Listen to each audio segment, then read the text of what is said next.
Okay, Albert, so good morning. How is your day today? Well, my day is doing fine. I'm not, well, it doesn't even look obvious to my face, but I guess I'm faring as much as I can with finals. Oh Lord, finals. Where do we start from that? Like in my situation, finals has become a big load on my back. So many things has been happening. A lot of like outputs, waiting, and backlogs. And I have to admit, like the procrastination starts to hit. And that's just on the animation side. How about like on the PS architecture, since you're from a different course? How's finals there? I just wish that I'm actually on the animation course because I do not have to deal with the thesis every term. But yes, we do have that in architecture, and I feel like I could really use I really feel that I could use some relief out of it, hopefully. Oh, But how yeah, much I do relate to that. because there's a lot of stressful things that happen to us in architecture lately, and of course we do have to deal with the spite of on the spot fences, and it's a very hectic job, really. So that is a thing that's gonna happen to us not only this term but almost every term that we're gonna have in our school life.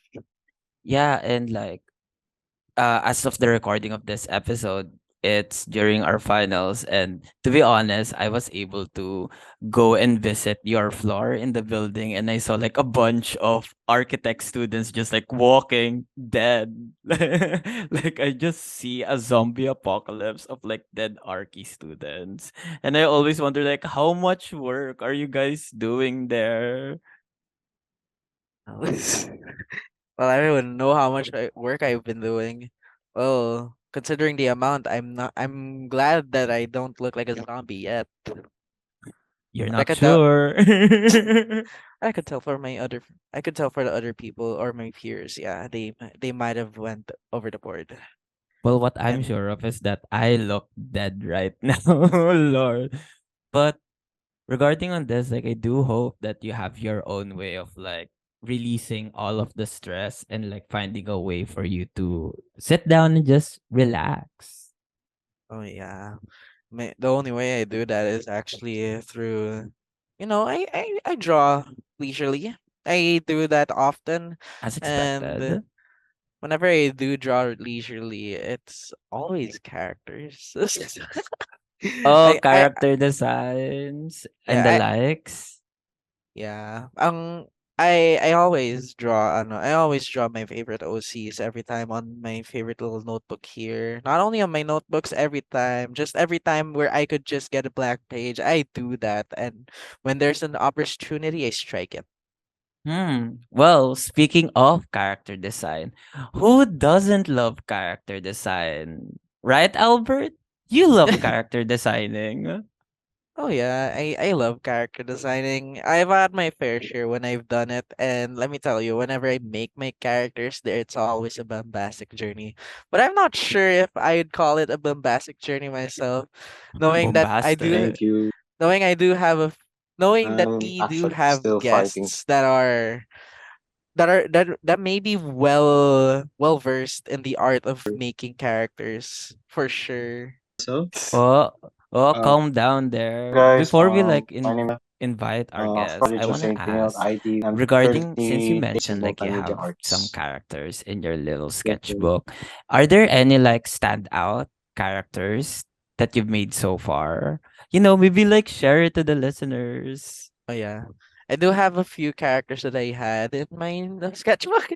The ones that I'd say that I have the most satisfaction of drawing is actually my own main OC, but he's more on the balance side of things compared to the other Mm-hmm. people. But the Be sure to other describe it well. This is an audio format. oh yeah, let's just say that let's just say this person is very crazy, but at the same time, you won't really see it because he also does have this form of elegance to himself. So that is the kind of balance that I'm trying to portray here. But let's say his partners, one of them is stoic, literally cold off the shoulder, and just literally, Oh. you know, you could say he's just very cold to the people he talks to, but he does have a select few that he wants to interact with, and of course that is one of those are one of my characters. Yeah, they are the selected few, and the other one is actually a very nosy, jumpy one, almost happy. Like she's a bundle of joy compared to the others, and this bundle of joy apparently just seems like she's the most intoxicating happy person that you'd ever meet. And I don't know if that sounds irritating or not, but to me it actually does sound like she's fun to hang with. What about you, Mm. Aaron? What about your characters? I want to know more about them in with sheer detail. Oh Lord, if we're gonna like talk about the sheer details, we're not gonna be able to talk about it because knowing me, I'm just gonna gush about it to no end. So I'll just like give a basic gist. But out of all of the characters that I love so far, when it comes to my art, I'm really inspired by involving our Filipino culture. So I have a character named General Armando, and he is basically from the Spanish Armando. colonialization period, and he is a general of the Filipino army at that time.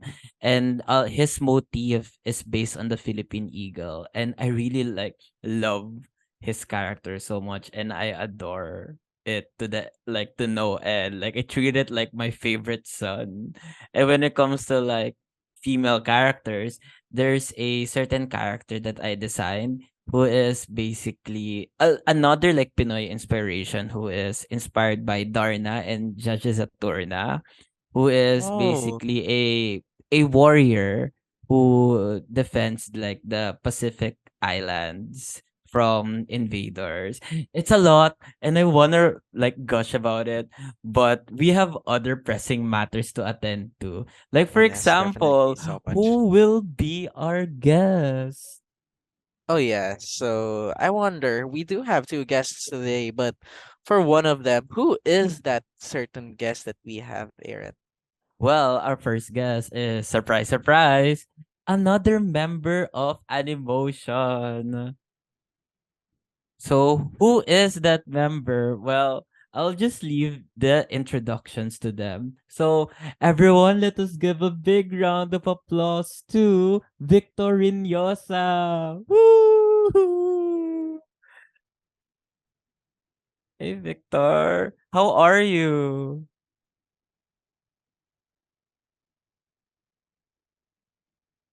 Yes, we're all struggling through finals right now. We're holding on to dear life for this finals for sure. That's what's Yeah. happening right now. Would you like to introduce yourselves to our listeners? Yeah, Yes. former So formal that they'll know who introduction. you are.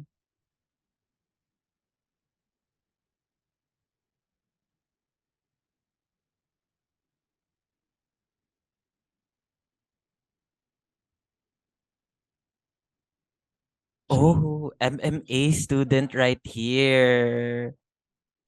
Oh, Glad to see like we're having very diverse courses in our org.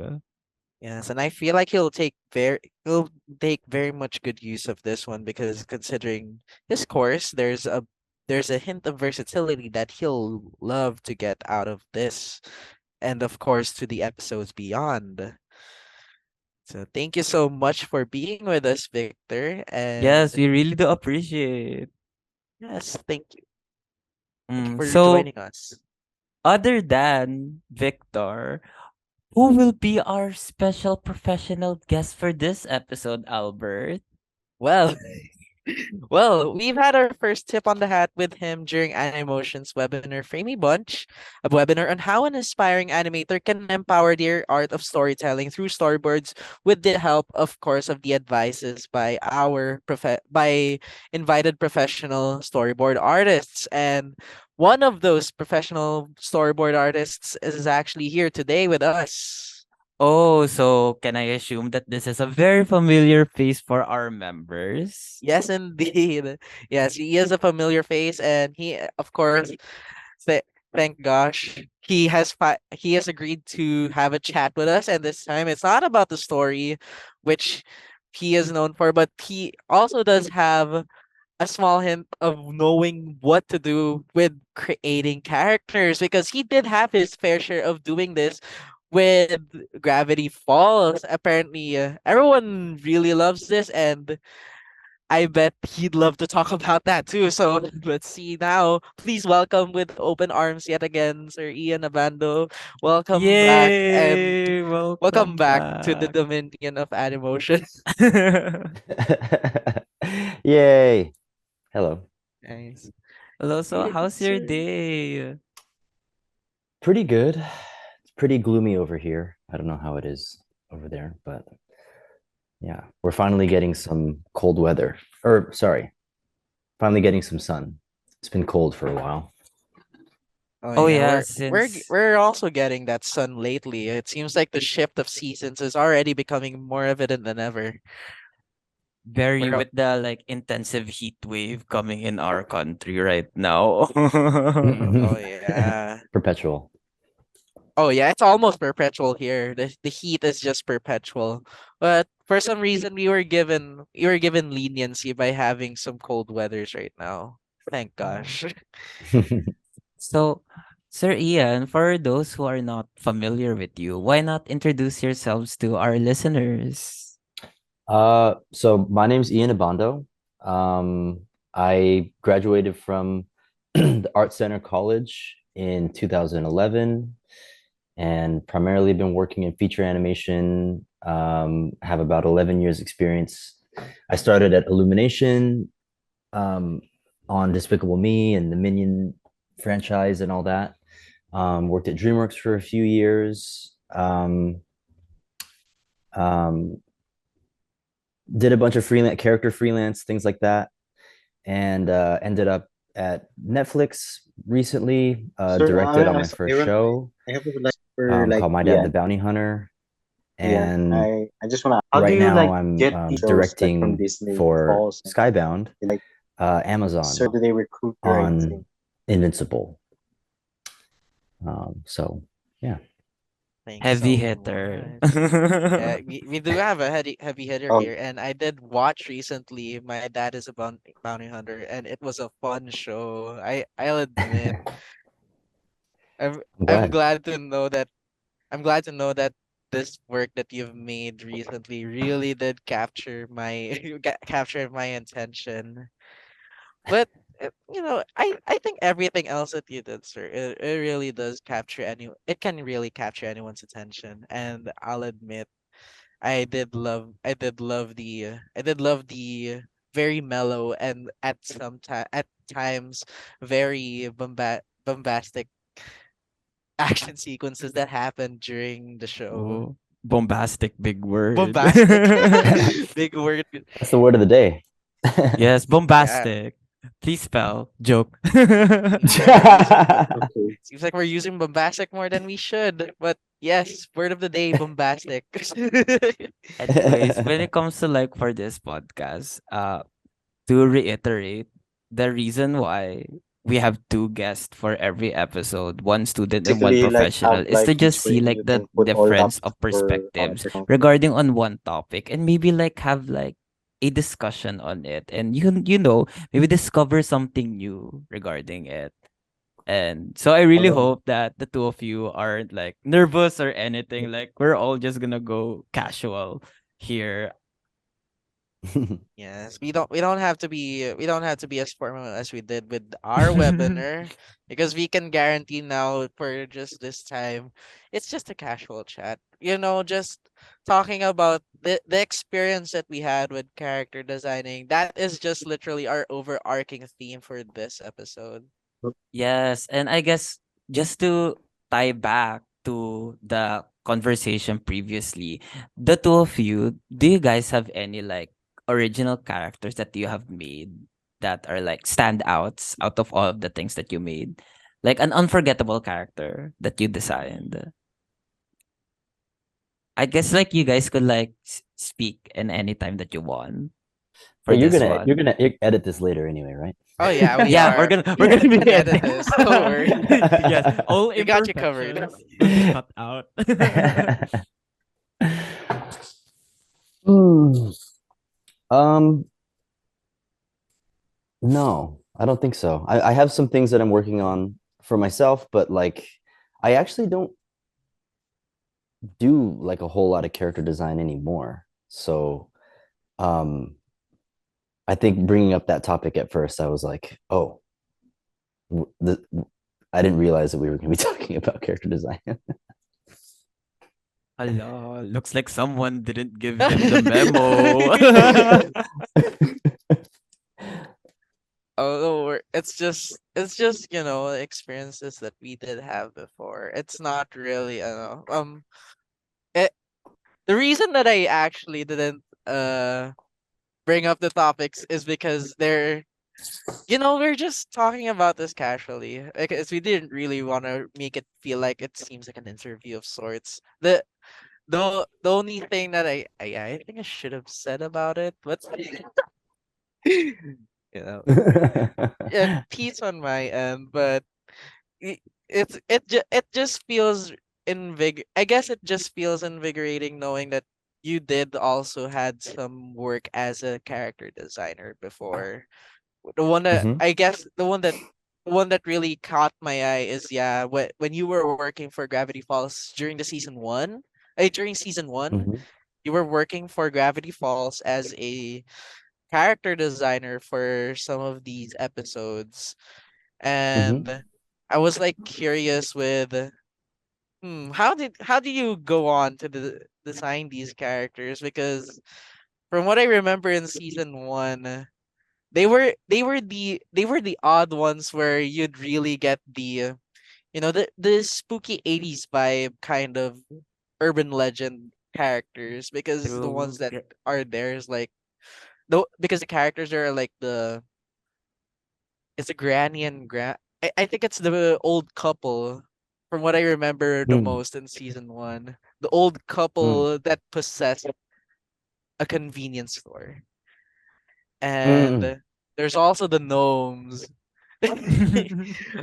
The gnomes caught me off guard. Let me tell you that. I didn't expect that they'd actually be the overarching antagonist of that episode at the time. I just really thought that, ah, so this guy's a vampire, but oh, never mind. He's not a vampire. He's just a stacked up gnome. Oh gosh. True. The designs are very endearing when it comes like in Gravity Falls.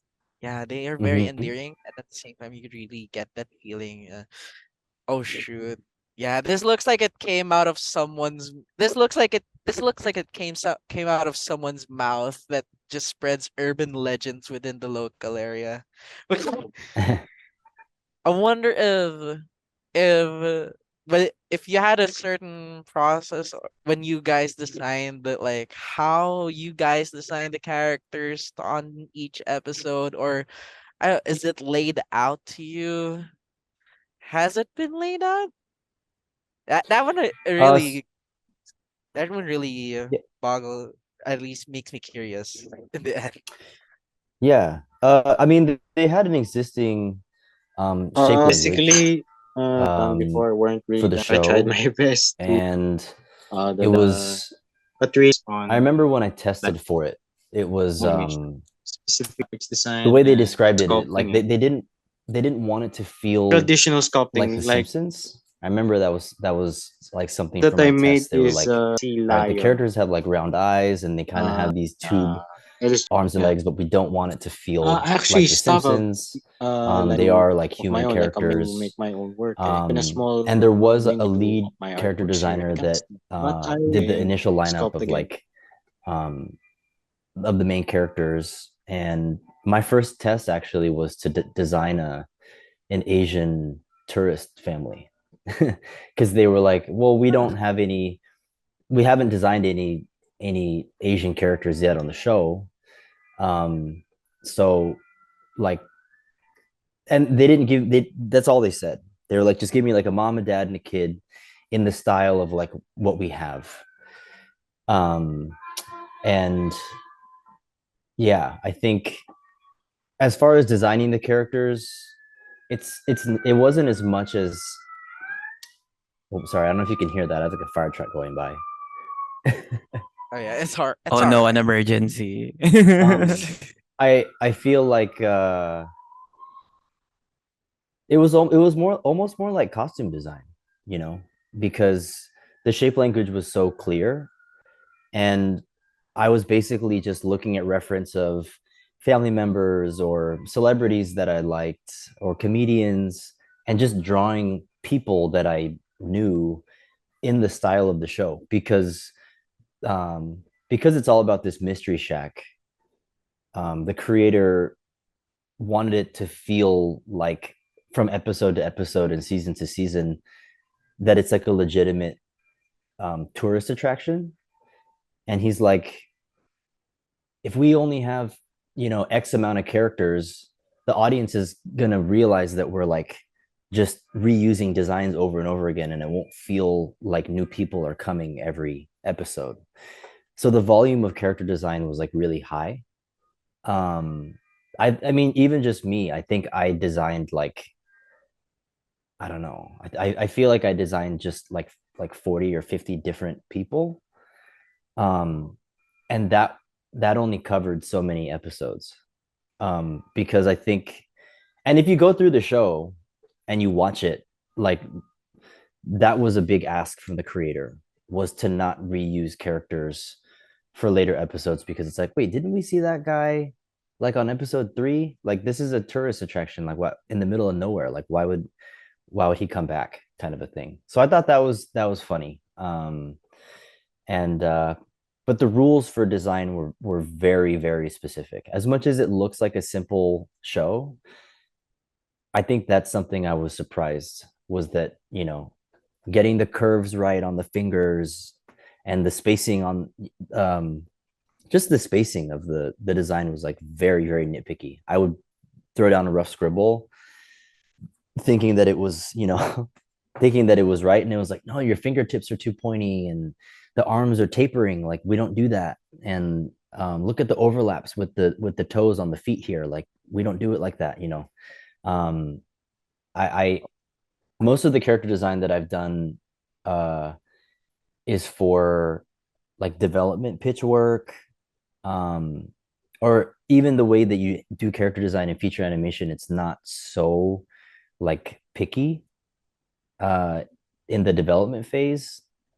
um but designing for a 2D show, I guess, for anyone that's interested, is like the term on model. You guys familiar with the term on model? Oh, very, very familiar with it. Yeah, there's nothing quite like that. I mean, even directing and storyboarding on Invincible, which is also a 2D show, it's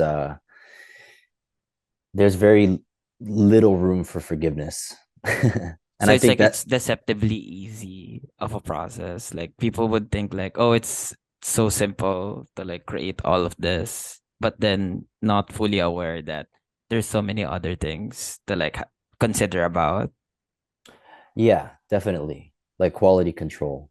I Oh. especially just having done so much fan art and always doing fan art, the level of precision to um deliver assets for like an actual production, it's very, very, very tedious.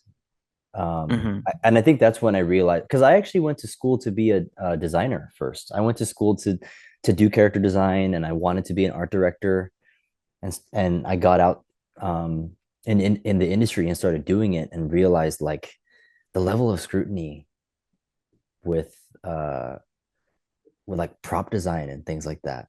Oh. It's I mean, if you want to do it, be prepared um to have your soul crushed a little bit. Oh god. Nah. Well, regarding that, how about you, Victor? Like any character designs that you're really proud of or stands out a lot in your opinion?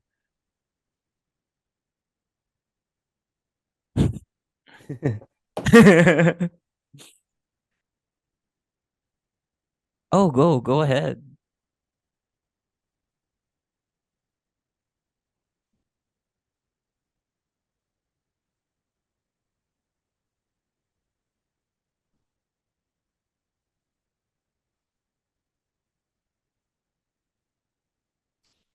um well, I mean, that's let's see. I mean, I got both of those jobs by word of mouth. I was referred. Um, but I think as far as exposure, like nothing really beats having a blog, having an Instagram, having your work out there. I mean, I will say for people that I hire, I find people that way. There was an artist that I needed on Invincible. There was a spot that was open, and someone literally reached out to me just to get like my eyes on his profile to get some feedback. And his 5 most recent posts at the time were Invincible drawings. And they looked on model and they look really good.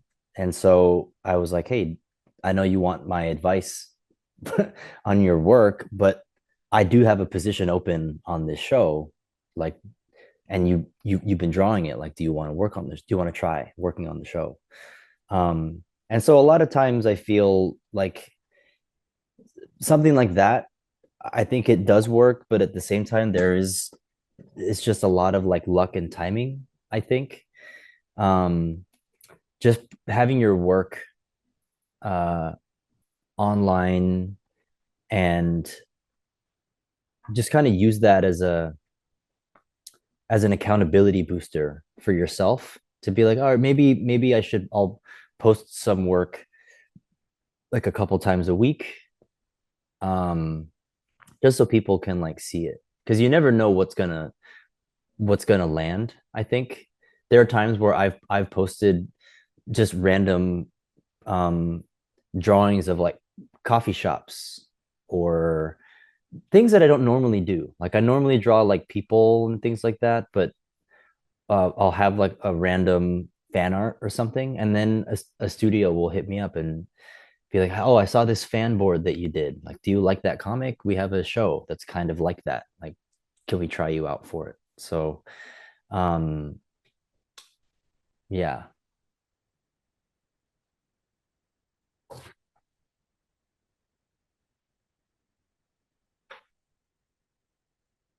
Mm, yeah. I mean, I think that that is the easiest way for people to find you, because a lot of times people will say, "Oh, like I don't want to make a blog or I don't want to put up work because I'm not ready yet."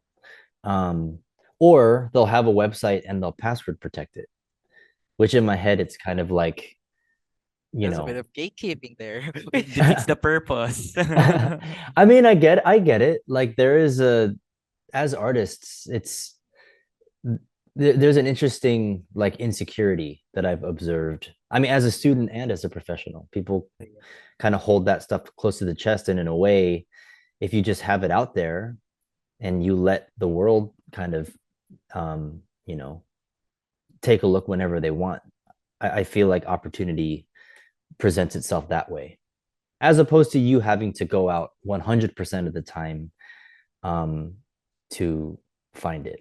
But I mean, I also think that in addition to that, having an Instagram, because of social media, it allows you to engage um, you know, people like me, for example. Like that's how you guys found me, and that's how I ended up on this podcast. That's the same that's that's the same exact uh way that it would work.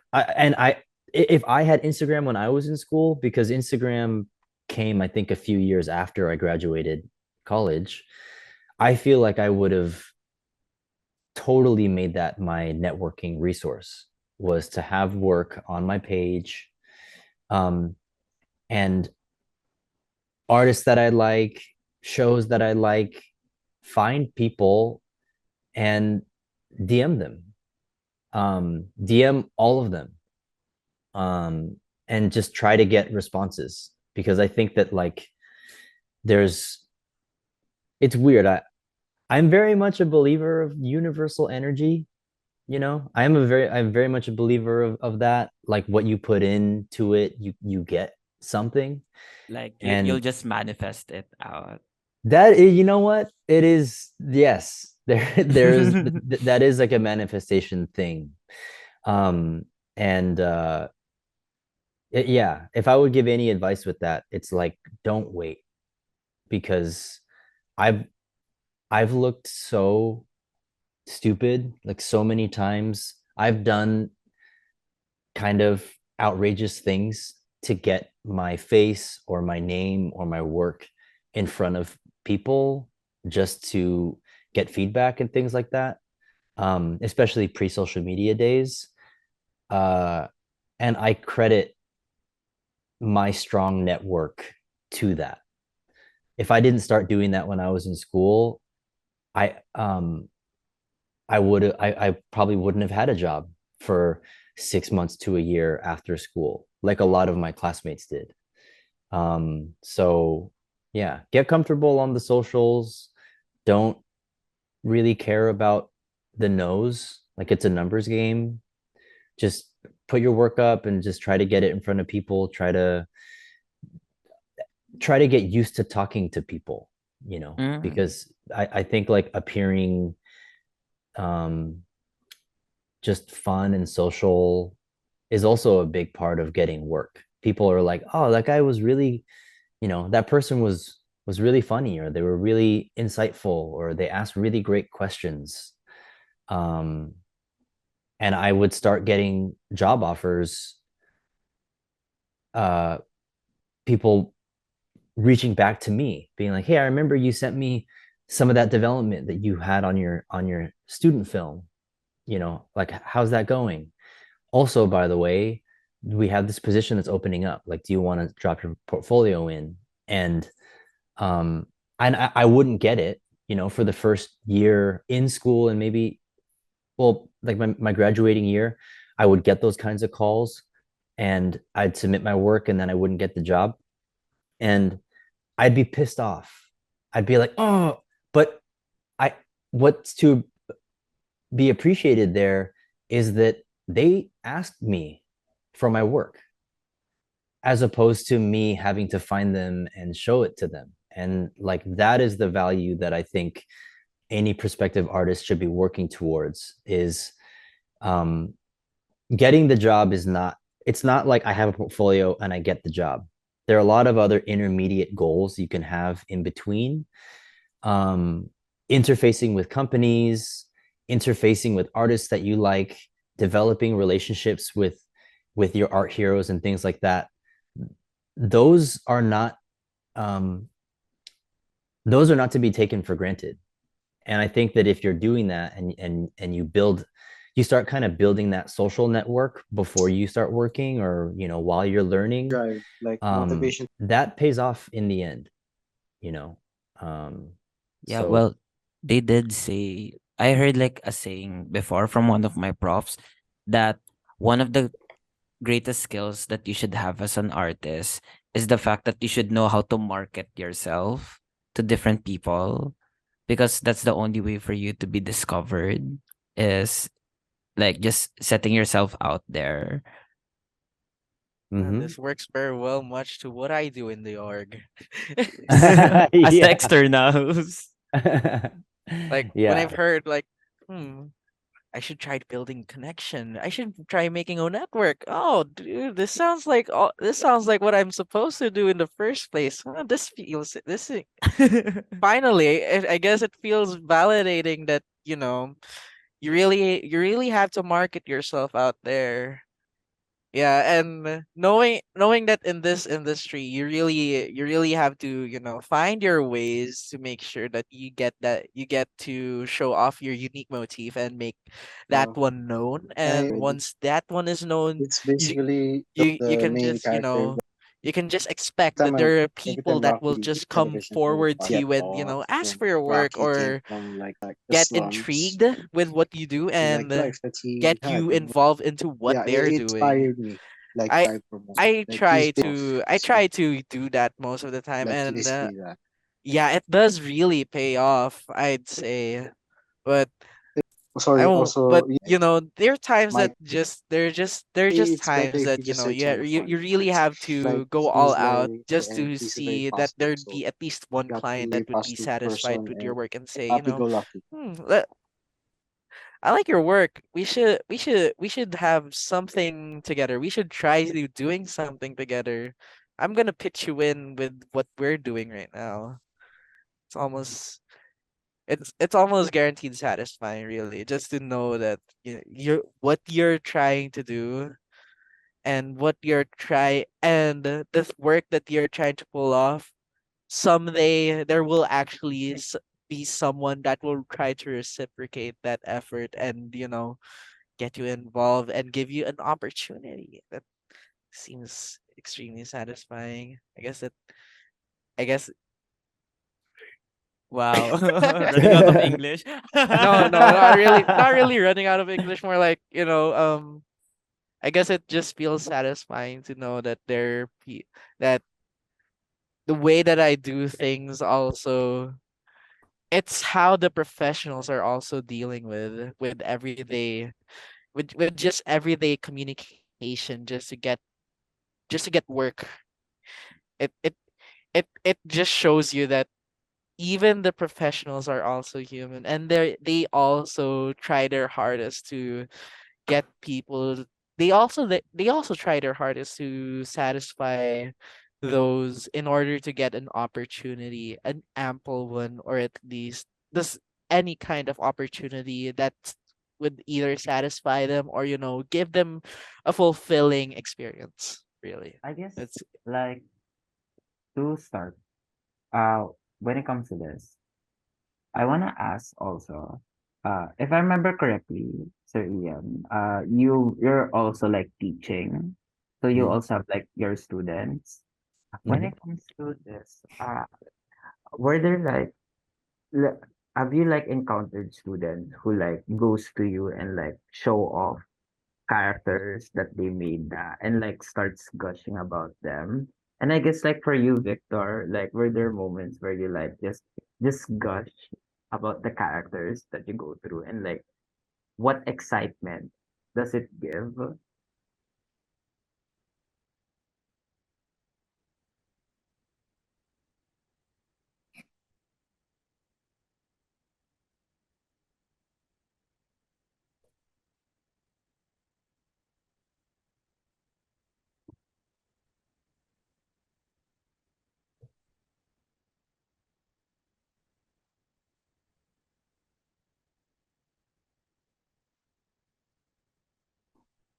Oh, 3D sculpting like that.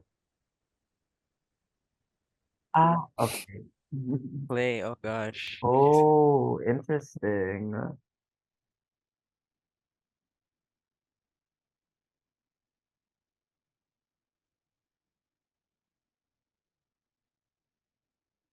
Oh, junior high. So you've been sculpting for quite a while.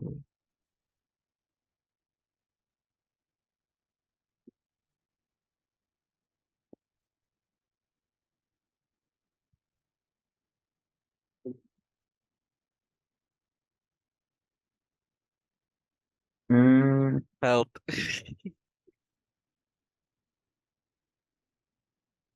okay. How about you, like, Sir Ian? Have you like encountered like a lot of your students like going and showing like their own characters and then like Gushing over gushing their about it. OCs. Kasi like Definitely. No, definitely. What's the question though? I like what what do you think is the like what do you think is the cause of the excitement of like the characters or like things you've observed from your students when they like show off their characters to you? Yeah. I mean, I think there's definitely, let's see, how do I respond to this? This is a Miss Universe Q&A joke. The children are our future. No, I'm just kidding. And I thank you. I mean, should I respond from like what works or what doesn't work, or is it? I mean, because it's a given that they're excited about their work. I think understanding where that excitement comes from, um, I mean, as a teacher, especially, it's more important for me to channel that into something that, you know, that comes across and actually communicates to the audience. I think a lot of times people get really excited. I mean, especially with like the conversation of OCs, like people can get very, very excited about, um, what the character means to them and all that. But when you look at the design itself, there are a lot of things missing, whether it's drawing acumen or however much of that backstory is present in the design of the character. Um, and I mean, as much as there isn't like a substitute for solid drawing, um, I think that uh, I think that yeah, I mean, when I see designs from people and they're just like super super I'm kind excited of about shoes it, because I haven't because of finals and they're not very open it's called to H constructive underscore. criticism It's not about really it. that outpost I've been submitting, but Because they're like, it's you know, I will try to approach it from a called. design I'll perspective, just or some kind of construction or something, give some kind of advice. And there's always, an infinite number of reasons why they can't change something. did you see? It's like, well, they need it to be like this Yeah, because working on it. of this thing that I requirement. believe the character to be or whatever. And it's like, well, do you want constructive feedback on it, or do you want me to just tell you that your OC is the best thing that I've ever seen? So I guess like that's one problem when it comes to like designing OCs is the fact that some people get really attached to it to the point where There's they emotional take sentiment. criticism, yeah, like they take criticism as like a personal attack, which I do like. I have to be honest, like I started off like that. Nah, oh my gosh, you say my character sucks, so you think I suck? No, that's wrong. And then time passes, and I learned that there's more to like. It's a skill that I have to improve on, and like nothing will happen if Build I just more. keep on throwing this criticism away. Yeah. I mean, but with the conversation of, I mean, I will say the OC, it's not all the time. I mean, if anything, from a professional standpoint, like there is, I hate to say there is something like amateur-ish about that. Because at the end of the day, like your character design portfolio isn't a portfolio of OCs. You have generally you want to be um, developing stories that you can have a variety of designs and characters and styles maybe, to show studios like what you're capable of. um, a lot of time it's risky to have like a super niche style because it makes it hard for companies to know how to use you. So I think, I mean, not to make it super boring, but outside of all of uh, the variety of characters and things you can design, it's good to have a really solid foundation first. and whatever it is that you're designing, style wise, story wise, whatever, if the characters have a really solid understanding of foundational anatomy, a really uh, a really solid grasp of form and things like that, I think appeal naturally kind of comes out of that, you know, um, because it also depends on what you're designing for. If you're designing for video games or something more adult, chances are it's going to be more realistic, you know, much more detailed. And if you're designing for a TV show or you're designing for feature animation, things are going to probably be more on the appeal side, but more shape driven and more graphic.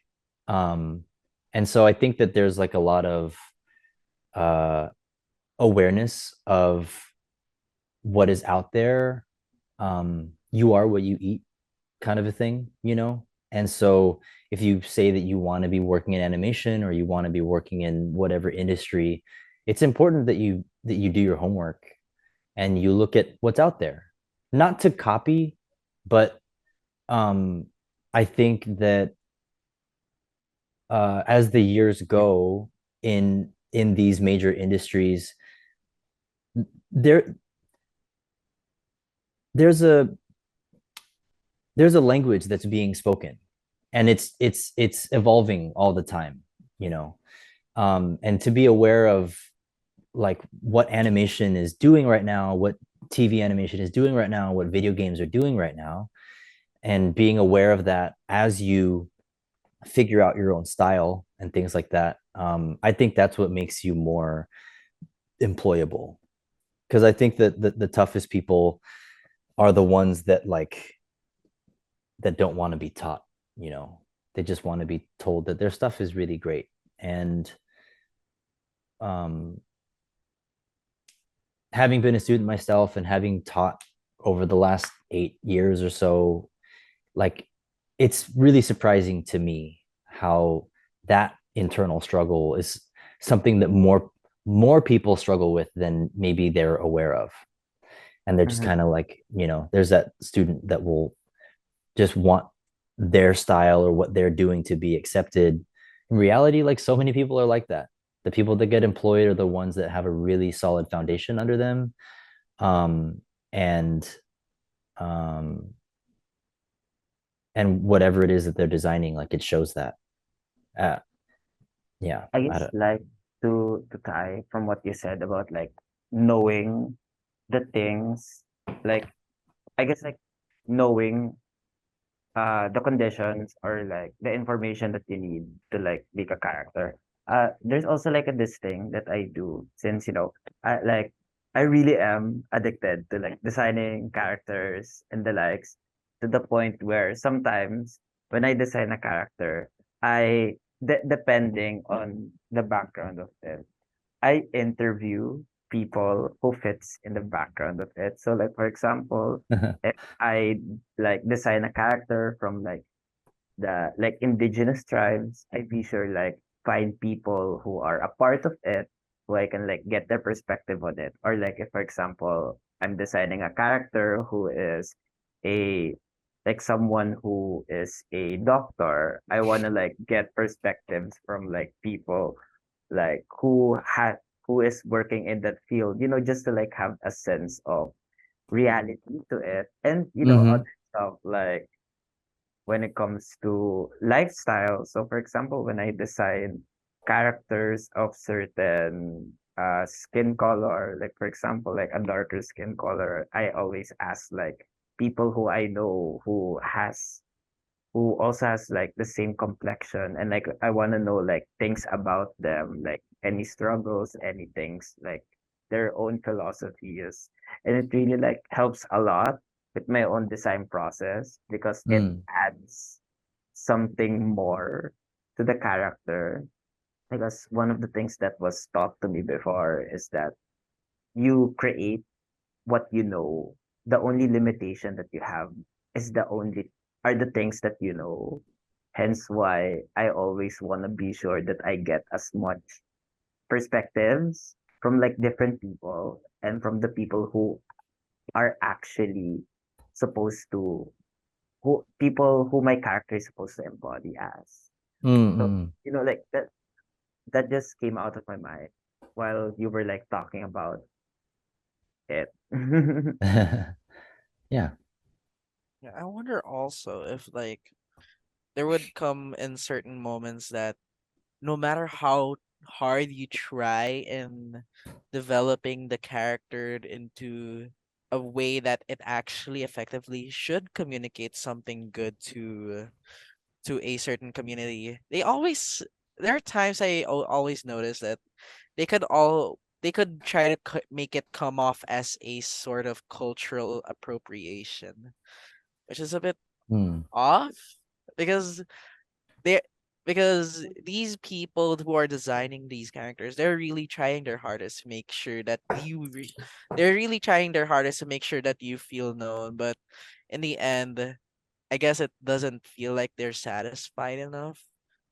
How have you ever had that kind of experience, at least whenever you think about when you're trying to pitch a certain character of sorts and you wanted to push them in for this certain production, were there times that you felt like, is this actually being culturally appropriated, or am I doing the right thing or not? Were there times that you've gotten that one? Uh, I mean, as an Asian person, I feel like I've seen that a lot in my career. It was funny. I was working on this, um, on I won't say, but I was working on this movie, and the villain was like a like a Chinese guy or something, and the design was like it was like really It's Oriental, is it? it was like I don't know I know it wasn't intentional, but it was just like a very offensive depiction Like it's of just a pure on caricature, something like that. oh yeah, I mean, well, it was it almost yeah, it almost looked like back in the days when like white people would dress up as Asian people in movies. Oh no. It kind of looked like that. Oh, And um and I had a scene to do with this character, and I had a good relationship with the production, so I just told them. I was like, "Hey, I don't like this design is like not there's no way you guys are going to get away with this." So they were like, okay, well, I mean, you're doing the first scene with that character, so like take a pass if you want, and we can see how it moves, and we can see how it works, and we can hand it off to the character designer. And so I did, like, I gave like 3 or 4 versions of what I thought the character should look like. And granted, I mean, I'm not Chinese, but um, in the very least, based on the reference that they had, where they were thinking, okay, it's like 60s, kind of like like a Bruce Lee type, which again, already I'm like, even just Oh on boy. paper, yeah, even just on paper, I'm like, oh, I can see why you struggled with this. And so I came up with my own references to kind of make it feel make it feel more authentic, I guess. And I think even to what we were talking about earlier, it's like I think it's great that you take the time to talk to people and get perspectives and things like that. Um, but I think it's important to realize there's a difference between what something is versus how you can make something feel. And if you get too caught up in the specifics of what something is, um, I feel like if you're not paying attention to like how that feels, there should be a back and forth in the process of designing, to not just be so ingrained in reference or beholden to what the reference is that you see. There should be they should kind of speak to each other, where is like the reference is what it is, the feeling is kind of what you want to say with it and how you feel about it. And so in the design process there should be that back and forth of like, oh, I want this character, I understand this way, these are the kinds of and I feel like it's unique to all of us as designers, but this these are the things that I feel are charming. These are the things that maybe stylistically I like to do. And then the reference will kind of like guide you as to, oh, maybe these are the things that I need for the costuming of the character. Maybe these are some references that I can pull for posture, or facial structure, things like that. But if I'm only looking at the reference and I'm only talking to other people and I'm only getting that, my expression is going to be lost in the process of trying to preserve this thing. So I think having a back and forth, that's where you can really come up with something unique, where you're uh, where you're and we see it all the time in animated movies. Oh yeah, I mean, for better or worse, and I don't usually use Disney as like a positive example, but um, just for the sake of like getting this idea across, Disney does that all the time with their designs. The costuming is always very, it is very heavily referenced. They try to have uh um have that authenticity, I guess, in the costuming and things like that. But the personality of the characters is unique to the character, and the way those costumes are worn speaks to the character, you know. So if you were like what you were saying, if you were doing an indigenous character or you were doing a doctor or something like that, that's only half of the information that you need, I feel, to design um, a successful and unique character. The other half of that is how well do you know the person inside. It doesn't necessarily have to mean that you have to, interview an indigenous person and model everything about that character off of that person.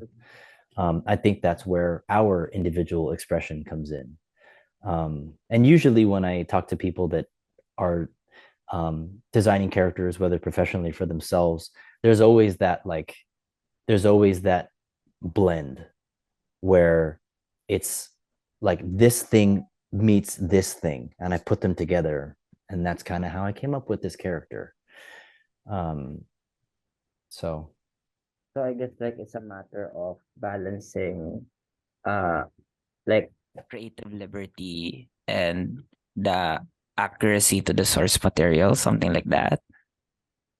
yeah, I mean, because even in this example with the Asian character, like I think that appropriation is well, I mean, we could talk forever about that, but like I feel my opinion is that appropriation is like negligence, you know. Mm-hmm. And we're not trying to do that, we're all trying our best.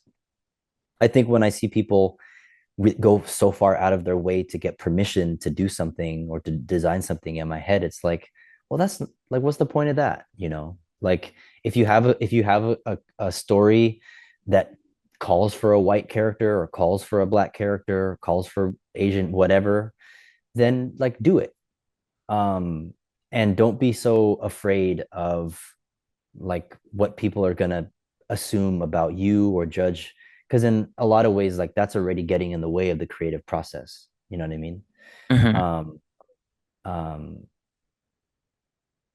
I mean, it's a whole other big topic that like could be its own podcast, but it's interesting right now how um um characters of color and stories of color have made their way to the forefront. So like we're, even as professionals, like we're in a position, we are just in this place to be doing that um now, whereas before it was always like, oh well, that character is like too dark, or their eyes look too small, or their lips look too big, or something. And now representation, like, really, uh whether they are honest about it or not, the industry is trying to show that it matters. And so, like, um and I don't know if I talked about this on the last podcast thing, but I've I've I've been drawing my family a lot, and I've been looking at old photo albums of, like, me when I was young, and my cousins, and, like, my aunts and uncles, and kind of drawing them, realizing that it's like, whoa, my shape language doesn't hasn't really left room for, like, um these unique, like, facial structures, because I've just gotten so used to drawing like a homogenous person for so long. Even in animation, it's like, it's not, like, culturally specific. um so I wonder where that bean came from. what? It's the shape language is the bean, right? If I'm not mistaken. Oh, well, no, I mean, the Oh, bean is the bean is a figure drawing tool for, like, oh, okay. It's a figure. Oh, um but I mean, shape language is like, it's kind of it, like, if you look at Pixar, it's like how you can tell Up apart from Incredibles. The shape language oh, is oh, different. that. Okay, Yeah. okay. Now I get it. Yeah. I Um, guess I sorry. no, no, no. Oh, I was gonna add something. Like one thing I wanna tackle in the thing that you mentioned, uh, it's what you said that, oh yeah, you're Asian, and because of that, like, you have a certain opinion on, like, the Chinese character that you're designing, and and you were talking about, like, representation, which is, yeah, a whole can of worms. But I wanna ask regarding on, like, the studios that you work with, and like how it creates the fun characters that we see in the show. How do you think, like, how important is having the act, like, representation being evident in the production team? Like, for example, like having a diverse product, like having a diverse set of people working under the production. How much do you think it will benefit in creating the representation on the characters, if that makes any sense? Oh, it's super important. It's super, super important. Um, because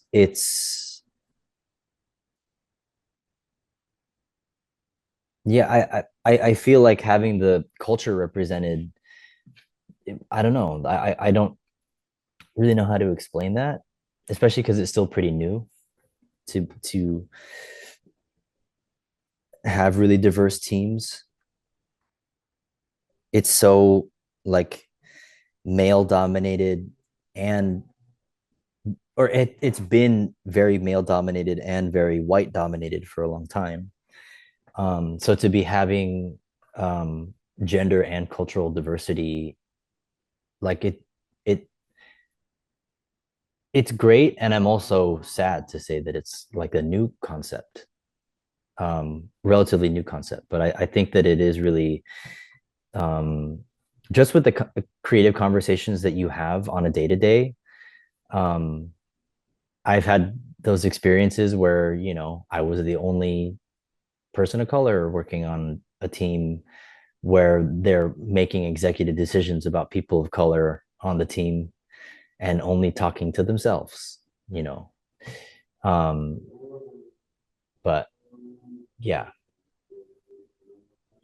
I think in the Yeah. conversation of appropriation, it's also tough too, because, like, I don't know. I don't want to get too in the weeds of that. A whole can of worms. And like you Yeah. said, like, it's really divulging past a different topic that, you know, it deserves, and it deserves its own episode. It really does. Yeah, it's very interesting though. Like, I want to talk about that topic more with you outside of, like, this setting, if given the chance of it. because like that's also like one of the many things that I'm very curious on. But I guess like to go back to like the topic at hand. Yeah. Uh I have a tendency to ramble and oh, just don't worry, same. say shit and just say a lot of stuff. Yeah, we can all go through that one. I guess it really just hits. I guess it just really it just rambles around my mind. I wonder how that process goes, because there is no way that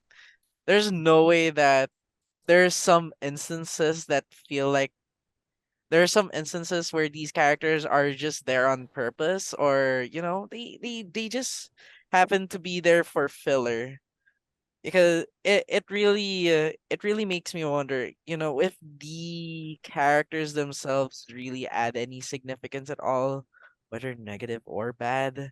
But yeah, I guess we can have that talked about another day.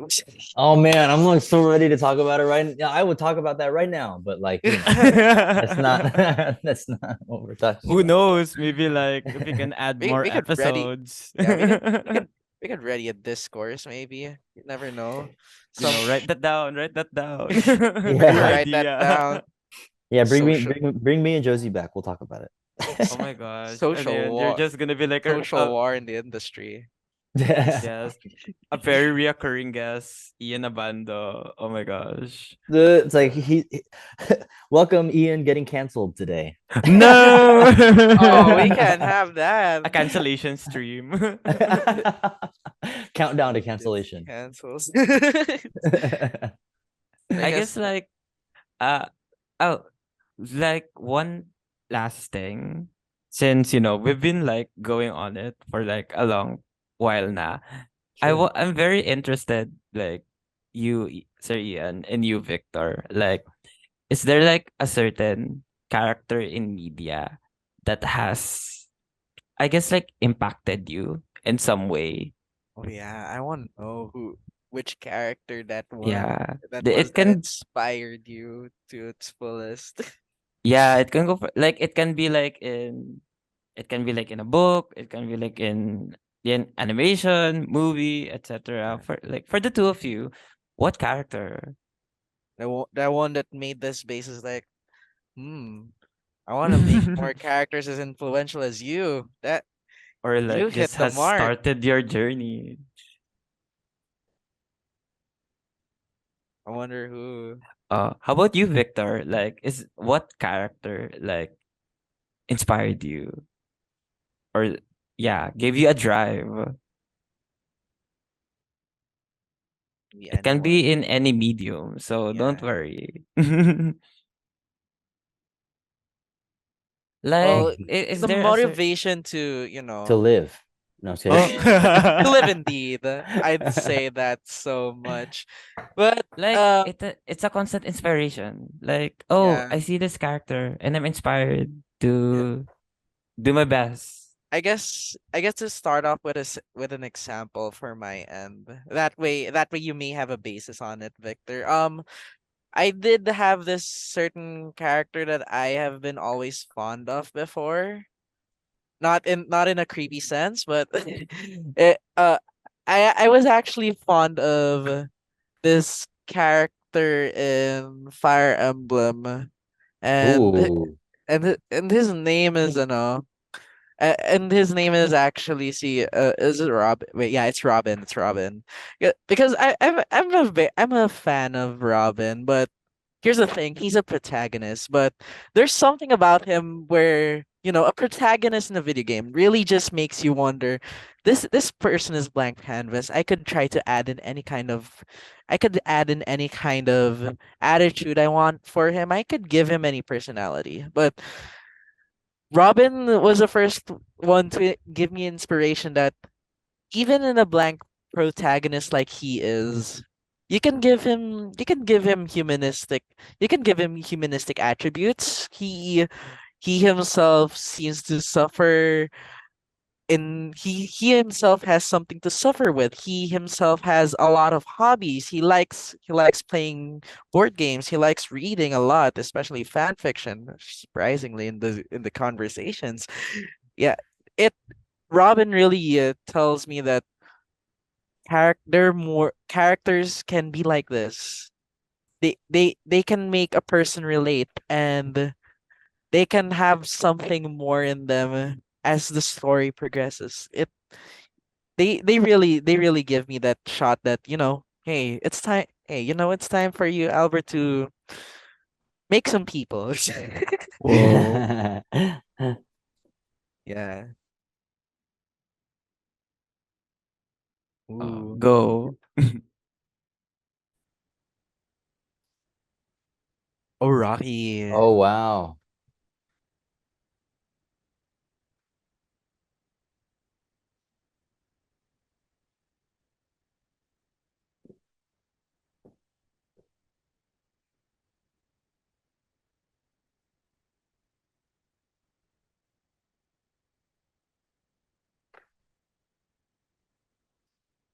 Familiar.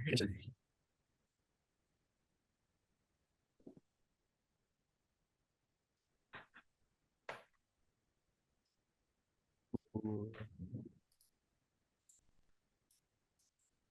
I feel like we did have a real life Rocky too.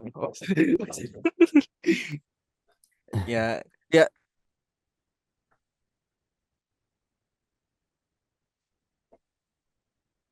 Mike Coburn.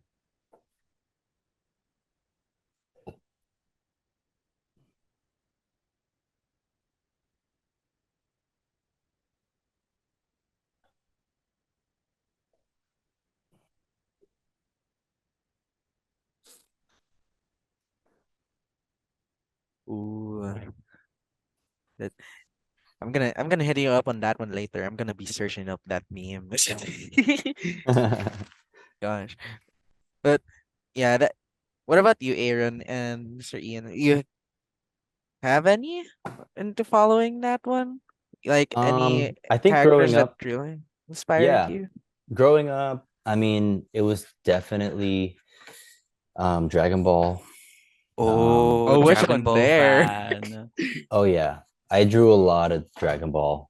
Um, and I never understood it, but it was like as a kid, like never understood actually what I was looking at until I went to school and then realized like, oh, and it got cooler. Uh, Like the more that I learned about like foundation and things like that, I was like, wow, this is such a it's just so badass. I always thought that the I loved the Cell character design and Trunks. I thought Trunks was just like such an interesting, like I don't know. I was like, wow, how did they make someone so cool? Um and so I feel like that was this random influence on the side of a lot of stuff I was doing. Animation uh in the movie Ratatouille, oh, Chef Skinner, the little guy, his design is seriously. like so incredible. I can't. I think that it was when I saw it, and I found production art of the development of the character and everything. There was just something about him that was like, wow, this design is so good. Um, but yeah, Dragon Ball and Ratatouille. I mean, Incredibles was also really like in. I think when I would start following artists, like I was a fan of those people. Like Incredibles, there was a lot of Tony Fucili, who was also an animator on Iron Giant and things like that. Um, I had a lot of like character designer like influences, but I think when you talk about specific character, yeah, Dragon Ball is like so huge. Um, yeah. Hmm. Gosh. I did see a lot of. I actually did appreciate Dragon Ball character art, especially Piccolo. Yeah, Yeah. Piccolo hits me the hardest, and Vegeta. Hmm. They really strike off as, wow. They're okay. So Vegeta is actually different. Because at the time when I was a child, I thought that, I thought Gohan, Goku, and Vegeta are like under the same side, but the more I realize it, oh, okay, there's more to this. I should have read into it more, but yeah, you're right. I was just a child. Once you learn through more of the kinks of the story, you'll get to realize that there's more to them than meets the eye. Mm. Yeah. It's like the cooler they are, the bigger their hair is. True. And the brighter, yeah. Like just go like unlimited levels of Super Saiyan. Yeah. I I guess like appreciated that. on my end, when it comes to like character, Princess and the Frog, Tiana was Oh like Mm. gosh. because her whole story is this hardworking woman who like compared to like previous characters in Disney where they like magic and fiction. Yeah, there is some Everything is offered magic. to them. Yeah, Hmm. and Princess and the Frog has magic here. But the thing is that Tiana really worked from the bottom up. And it's very inspiring to like see how like this hard worker and then getting like it all paid off in the end. But at the same time, like obviously like I'm a very workaholic and like I really relate to Tiana in that sense. And seeing her journey of like realizing that hey, life is not just about work, work, work, work, work all the time. You have to like realize that there's more to life than just work. There are also like friends around you who will help you like carry the burden that you yourself refuse to let go and those types of things. And then obviously like I really love the designs for her, even though half of the movie or most parts of the movie she's a frog, but I really love her transformation to like the wedding dress, and I'm Oh like, yeah. yes, I love Mm. amen. that. Yeah. It And was the most satisfying magic I've ever seen for a Disney movie since, at least yeah, for and me. just give me a broom and I will forever like play out her songs, like Do it. yeah. Oh, next time we might get No. copyrighted. You know Oh. Disney and their copyrights. Yeah. Oh gosh. Tell me about it. That's funny. Yeah, so I we've been recording for like quite a while now. I guess like that's all of Really? it. Unfortunately, as much as I wanna like extend the conversation even further, we So many to all good things confabulate. must really like come to an end. Oh, And this has been like a very like fun conversation. feeling And I too. really enjoy it so much. And before we end, I guess like do you guys have any social medias or like works that you guys wanna like, Yeah. plug for the audience for the listeners to be aware of? Yeah.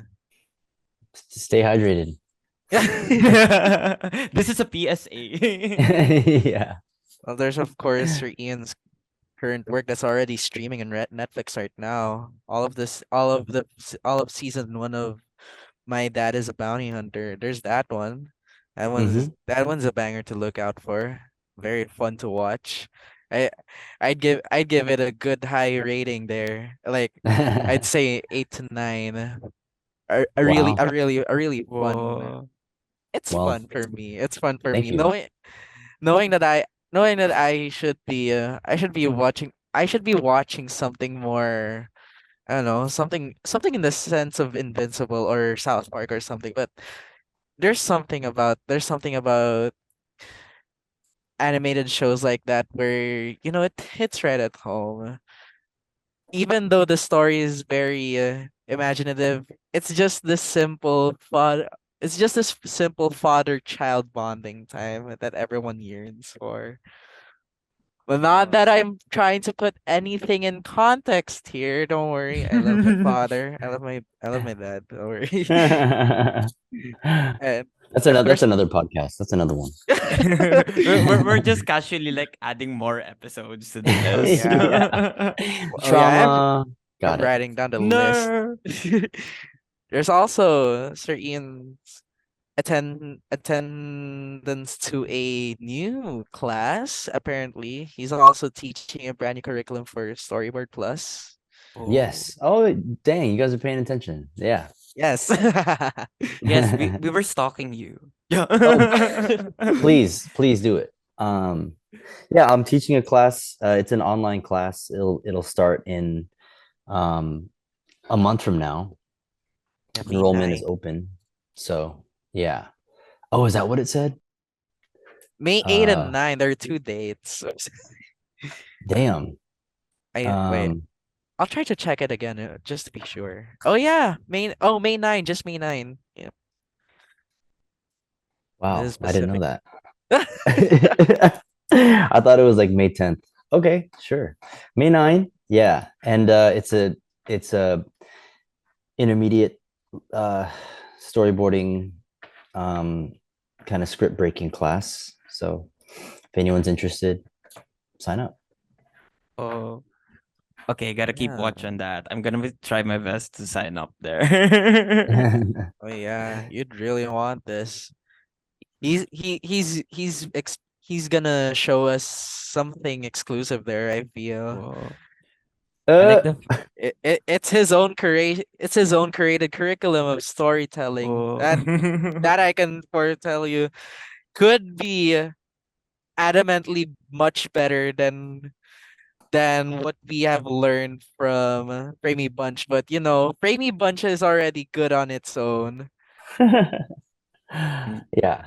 No, it's definitely I'm really excited. I haven't like made a new curriculum in a long time, maybe like 2 years. Ooh, Um and that is long. yeah, but it's all the stuff that I basically learned from directing. I go over how I direct my team and um basically like as a working board artist, these are kind of the foundational skills that I bring to the job. So that's what the curriculum covers is basically my, I mean, it's not me. It's not teaching people to be like me, but my process is what fueled the curriculum. So I'll keep an eye on that one. I'll make sure.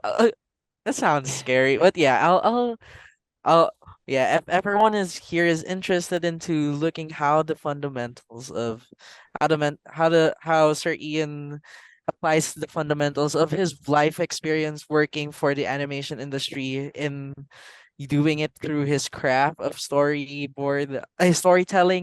through storyboards. Yeah, I feel like this is the definitive course for you for sure. Even at an intermediate level, no matter whether you're an amateur or a pro, this should be very fulfilling if you're interested. And what else? Victor, do you have anything to plug? You might be working on something. Yeah, you might have a personal project, maybe. Or like Uh, any sock meds you wanna like Yeah. plug, yes, for the people.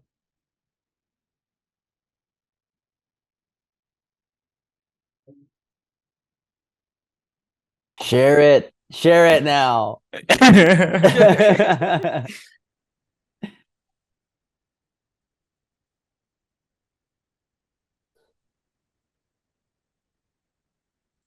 Here I go. I'm going for it. Follow now. Oh, I found it. Wait, what was that? Well, I found it. Oh my Underscore what? Got it. gosh. Underscore Van Victor. Oh, Oh. okay. Wait, if Sir Ian is gonna follow art accounts, run his tweet. Gotta plug it right there. Oh, At dang, look at that. Oh, nice, dude. I like that. Yeah, I've I seen you, you it. you only have a few posts on here.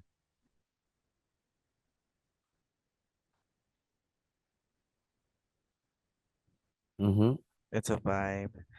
I have nothing to plug on my end right now because I'm still working on my Behance, sadly. You know what? Take your time. oh,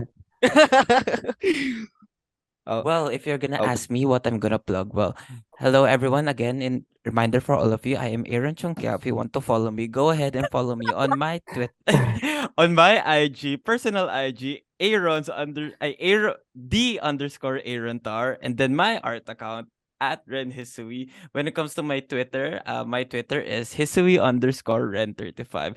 Give it a follow sa Twitter ko. All of my random tweets are just there. But when it comes to like everything that's very important at Ren Hisui in my IG. you're marketing hard on that one, and I feel like you're gonna be doing that for the next 6 episodes. Oh, let me tell you, Kudos I for was so you. inspired when Sir Ian said that we have to like put ourselves out there. I am gonna put myself out there. Okay, mm-hmm. then I'll market mine too. Sige. But You better. we'll just go on a confidence check right now. You Oh. guys follow Mastermind and PH. I'm currently selling. No, no, no, Product no. plug. I'm not gonna do a product plug, but you know, I do want to share that I do also make commissions. I've done I I've I've called myself a versatile artist. Wow. I really did a few mediums already. I did dabble on animation. Someone tried commissioning from me once. I'll do it when I get the proper training. That's what I'll say. But yes. Mm. Yeah, there I, I do have my socials, Mastermind and PH. It's just yeah, the same for every handle in Twitter, IG, and Facebook. You guys can give it a share. You guys can give it a good look. That's just my personal label. yeah. And if there's And oh, sorry. Continue. and I guess if there's nothing more to add, will you Mm. do the closing remarks, my friend? Oh, very quick. Let's also do a shout out for our editor and our person right now in the tech team, Kenshin. So his Twitter at KenshinZV, our wonderful editor. So So yeah, thank you again everyone for listening today. I hope everyone loved this episode. You know, if you really love us, go ahead and like, subscribe, share this podcast to all of your friends. If you don't do it, obviously, it's okay. We still love you the same way. But isn't it wonderful if our feelings are mutual? So, thank you again for listening and ni always remember, ni more. Nimerier. Goodbye.